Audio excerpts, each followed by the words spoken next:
Thank you, Mr. Speaker, and I thank my friend from Texas. First of all, there is common agreement here, and you don't have to be a rocket scientist to know this. People are suffering. They cannot afford spending more than $4 a gallon for gas. And folks in my part of the country, the cold weather region, are living with enormous anxiety about how they're going to pay $5 a gallon for home heating fuel. So the problem that we face is real and it's urgent. I disagree with one of the authors of the energy policy that got us here, and that is the former senator from Texas, Phil Gramm, who is advising their presidential candidate, and he recently announced that we really don't have a problem. And I'll quote him. He said, you've heard of a mental depression. This is a mental recession. And he's saying that America is a nation of whiners. You know what?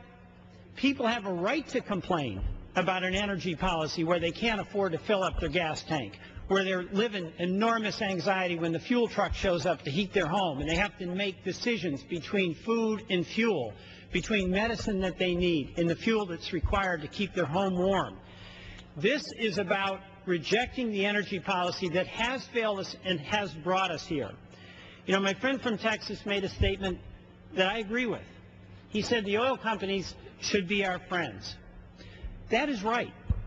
Oil companies have been very good at what they do, exploring for oil, finding oil, refining oil, producing oil, getting it to the market.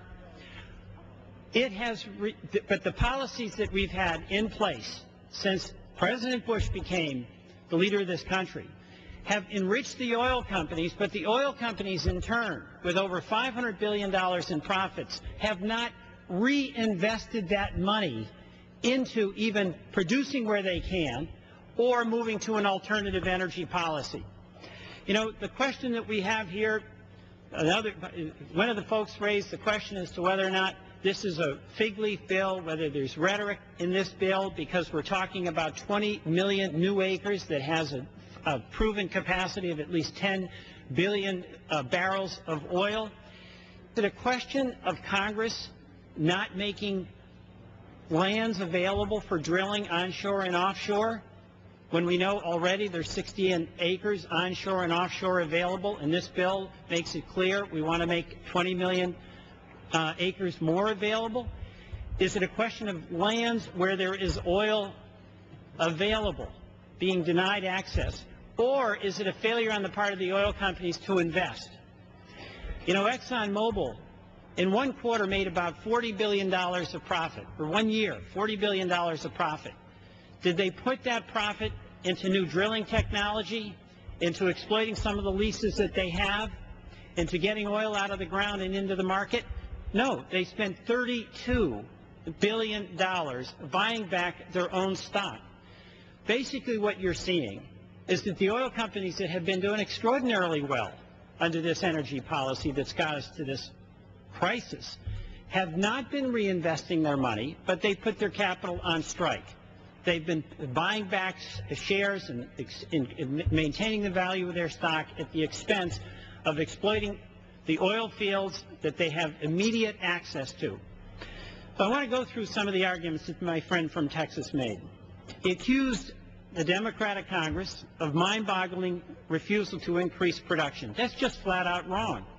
You've got the 68 million acres where the oil companies right now have the legal right to go in and drill, and they haven't done it. That's not an act of Congress. That's a corporate decision made by the major oil companies. Second, he said that the energy companies don't go there because there are, quote, dry holes. That's just flat out wrong. I mentioned earlier, I actually do think the energy companies are good at what they do.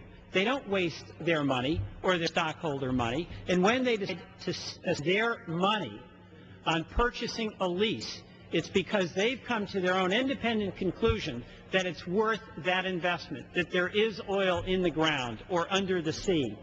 So those oil companies have access to it. Why don't they drill? And also, why aren't there drills available? The drilling rigs for offshore drilling and drilling rigs on land. It is because there's two reasons. One, the oil companies are doing great sitting on these leases. The longer that they wait, the more they make. If they bought a lease when oil was at $30 a barrel and then it goes to $75 a barrel and up to $130 or $40 a barrel, that's money in the bank. The longer they wait, the more they make. A second reason is they aren't willing to risk the profits in increasing production. As long as there is a shortage of supply, the price stays up and their profits are exploding as we speak. So there is an enormous amount of responsibility that we have and can expect from the oil companies. Mr. Speaker, I urge a yes vote on the previous question and the resolution. I yield back the balance of my time. All time has